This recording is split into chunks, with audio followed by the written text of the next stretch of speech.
Hello, everyone, and welcome to our financial analysis presentation on Nvidia Corporation.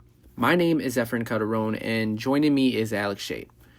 Today, we will be analyzing Nvidia's financial performance, focusing on key financial ratios and comparing them to the industry averages to assess the company's standings in the semiconductor sector. So, some background info about our company. Nvidia is a global leader in graphics processing units, artificial intelligence, and data center solutions. Founded in 1993, the company revolutionized computer graphics and now dominates the gaming, professional visualization, AI computing, and automotive technology sectors. So, some major products would be graphics cards, computers and laptops, and AI platforms and resources. With its continued expansion into AI computing, cloud infrastructure, and autonomous technology, Nvidia remains at the forefront of innovation in the semiconductor industry. For this slide, the table that is shown is the numbers that are given from the balance sheet that will be used to determine the liquidity ratios. So these numbers would be the current assets, current liabilities, cash and cash equivalents, marketable securities, and accounts receivable. This next slide will show you all the calculations that we got for the liquidity ratios. As you can see, it fluctuates within the 3 years. For all three ratios, it increases and then decreases within the 3 years. So for the current ratio, when it increases and decreases, it indicates the company's short-term financial flexibility. So when the quick ratio dropped from 5.96 to 2.61, it shows fewer liquid assets available to cover the short-term liabilities. So for the cash ratio, it declined sharply from the year 22 and 23, driven by a major drop in short-term investments and an increase in current liabilities. So this could suggest that Nvidia deployed more cash into growth investments, acquisitions, and AI infrastructure rather than holding excess liquidity. So for this slide, we're going to compare Nvidia's liquidity ratios with the semiconductor industry averages. So despite its decline, Nvidia's current and quick ratios remain higher than industry averages, meaning it still has better liquidity than most of their competitors. And the industry saw stable liquidity from year 21 and 23, while Nvidia's sharp decline suggests more aggressive spending on new ventures.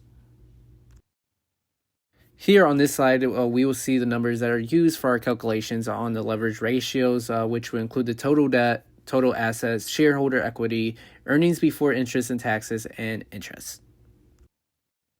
For this slide, we will see the leverage ratios, which measures how much debt Nvidia is using to finance its operations. A lower ratio means the company relies more on equity, while a higher ratio suggests more borrowed funds.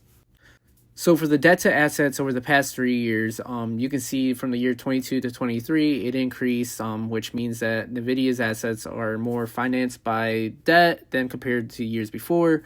However, Nvidia's debt levels within the 3 years remain stable while total assets decrease.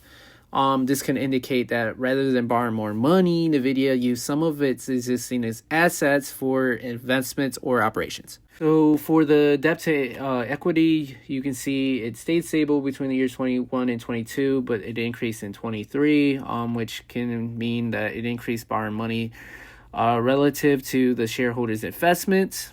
So if you can see then for the interest coverage ratio, it increased from 21 to 22, and then it dropped from 22 to 23, which indicates reduced ability to cover interest expenses. So for this next slide, we're going to compare the leverage ratios with its industry averages.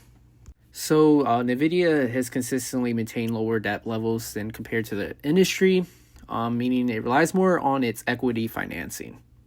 And for the interest coverage, Nvidia outperforms industry averages, but the decline suggests that it's taking more financial obligations.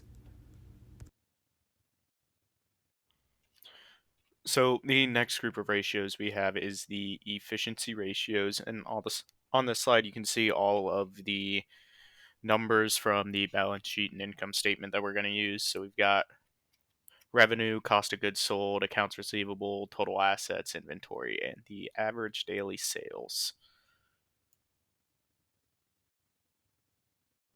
So here we have the calculations for all of our efficiency ratios.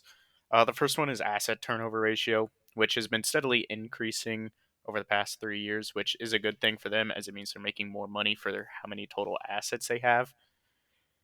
Their inventory turnover ratio went up from 2021 to 2022 and then down a large margin from 22 to 23, meaning they're taking a lot longer to sell whatever goods they have in inventory, which is pretty heavily reflected by their day sales in inventory, which is basically which is also how long they're holding onto their inventory before it gets sold.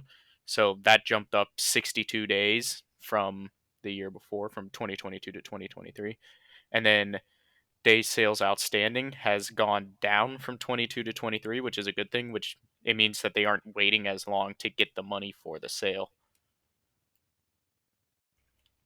Next up, we're going to take a look at the efficiency ratios for the industry compared to Nvidia's. Unfortunately, I wasn't able to find the industry averages for a lot of these ratios. However, in 2022, the asset turnover in days for Nvidia was higher than the industry average, meaning it was taking them about 30 days longer to sell their good or to turn over on their assets. And then their inventory turnover ratio was also a bit higher, meaning it took them a bit longer for them to sell all of their goods. So next up is our profitability ratios. And this first slide, obviously, once again, shows you all of the numbers that were used in the calculations. We got gross profit, revenue, earnings before interest and taxes, or your EBIT, your net income, total assets, and shareholders' equity. So next up is all of NVIDIA's profitability ratios. First is its gross margin ratio, which rose in 2022 and then fell in 2023, which was positive change and then negative change. Uh, it was the same situation with the operating margin, the profit margin, the return on assets, and return on equity. So basically, all this means is NVIDIA wasn't making as much profit this year as they were the year before.